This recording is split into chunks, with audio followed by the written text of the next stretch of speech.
In our second chair is a food reporter whose Hungry Hound segment airs on the ABC TV affiliate in Chicago. Now, over the years, this guy has won 12 James Beard Awards in a variety of categories. He is Steve Dolinsky. So, well, let's go next door. Steve, if I'm not incorrect, this is your first time in Kitchen Stadium. This is my first time, but I'm eminently prepared because I've read both the works of Beatrix Potter and Watership Down. Well, then you're absolutely in gear for this battle. How do you feel about Rabbit from a culinary standpoint? From a culinary standpoint, I agree with Alex. It's such a blank slate. I was spying the Challenger's pantry over there, so I'm very curious and interested to see how this Asian preparation is going to play out against the more Mediterranean preparations. A charred miso crust around the rabbit loin. And by doing that, I created this black miso marinade. And also, I thought the perfect match for this type of thing would be to have some matsutake mushrooms. The mushrooms are going to be a bit sweeter, so it's all about a particular balance. And then to tie everything together, I made a little light sauce of Asian pear, and that's it. Such a simple dish. Easy for you to say. Wonderful herbal notes from that shiso. I like that. It's an interesting start, though, to go so smoky and earthy at the very beginning. Not that it's overwhelming, that's okay, but it's just an interesting choice to go for this first one. I'm not sure I'm getting a ton of extra flavor from that marinade, though. Cabbage, some carrot, all the usual suspects of kimchi. On the bottom, we made some gochujang paint. Gochujang is spicy, Korean, peppery, and this one might be a bit hot, but don't blame me, that's just the way the Koreans eat.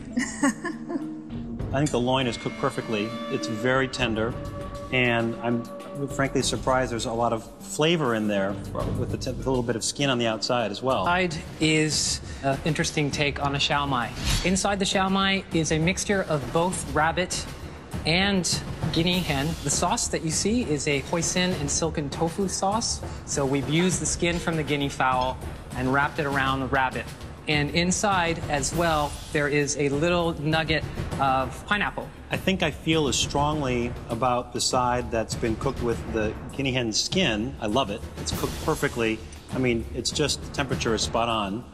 As I do feel sort of negatively about the other side, which I think is a little bit tough for me. So I feel equally good about one side, but not so good about the other side. Across this amazing dish that I'd had once there that was this beautifully braised. It wasn't rabbit, of course, but it was chicken. So I thought that we would try it here in Kitchen Stadium, that we pressure cooked and did the rabbit braise. The curry sauce that's going with this is just a natural reduction of what was in the marinade that it was cooking in. We made a very classic shrimp salad with some papaya, mango. If you happen to have sort of Thai in you, feel free to take the heads, and it's very customary there to suck in the heads. If you don't, I won't be offended, but there you go. We have a taker.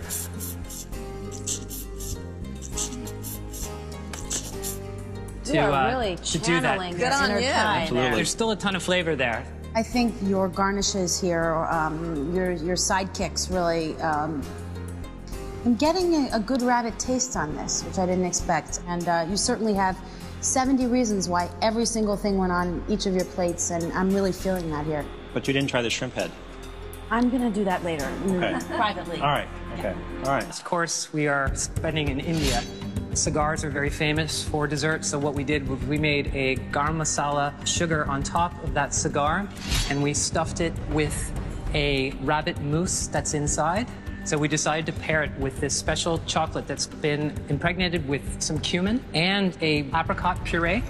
And to touch on the notes, the apricot is also inside of the actual rabbit loin.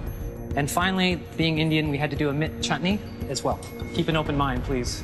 I do like that little sweetness, little hit from the chocolate, although when I have the mousse, I like that little crust on top, the garam masala, but for some reason, the inside the mousse, I'm just not in love with that as much as I like. I love it. Do you? I do. I love it. It's a little too savory for me. I'm going sweet and savory, and I don't know.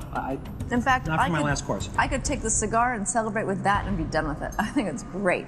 Well, you can have that. Chef Rubino, thank you for an excellent meal. Made some rabbit meatballs with the legs of the rabbits and the hearts of the hare. A little bit of sauteed arugula with some Fresno chilies, garlic, and shallot, some chanterelle mushrooms, and a little bit of lemongrass. Great aroma. Nice you. way to start off. This is a nice contrast to a little sort of bright, citrusy, is it carrot and ginger? Yeah. Very nice, but a lot of flavor in these meatballs. Simplicity at its finest. Based on the dish Dirty Rice, Instead, we made a risotto out of it. We made a rabbit sausage and cooked that down in the pan and then rendered out a little bit of shallot and garlic.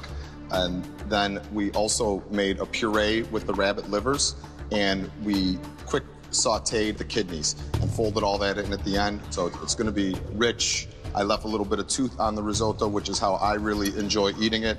I feel like I've discovered a new rabbitness. You know, that finding all parts of the animal in the dishes actually makes you get to know that ingredient ever better.